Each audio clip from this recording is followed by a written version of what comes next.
তো হ্যালো আমার ভাইরা, কেমন আছো তোমরা সবাই? তো নতুন নতুন ফ্রেশ ফ্রেশ P90 ইভেন্ট চলে এসেছে তোমাদের বার করার জন্য।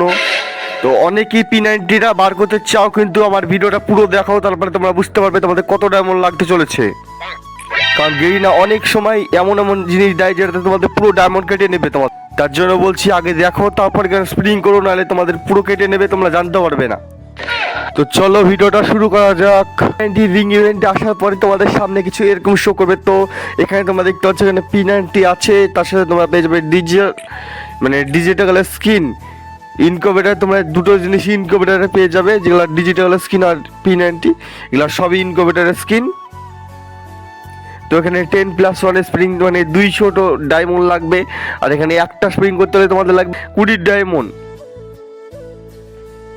আর এর ভিতরে আসার পর তোমরা দেখতেছো টপ যে P90 স্ক্রিনটা তোমরা যদি বার করতে চাও, তো তোমাদের এখানে লাগবে 225 টোকান। এর সাথের খান বার করতে গেলেও তোমাদের লাগবে 225 টোকান। যদি তোমরা এই P90 স্ক্রিনটা বার করতে চাও, তাও তোমাদের লাগবে 200 টোকান।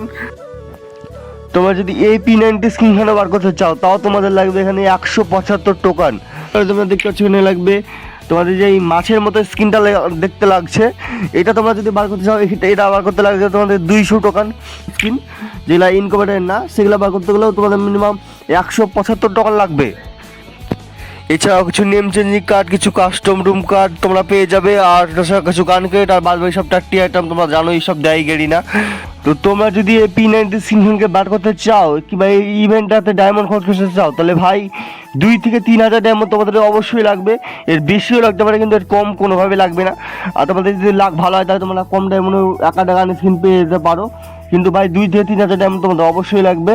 তো এটা ভেবে মাথায় রেখে ডায়মন্ড তোমরা স্প্রিং করো, নাহলে তোমরা স্প্রিং করো না। অথবা P90 অতটা কেউ ব্যবহার করে না, তোমরা চাইলেই ব্যবহার করতে পারো। তো আজকে ভিডিওটা এই পর্যন্ত, দেখাচ্ছে নেক্সট ভিডিওতে।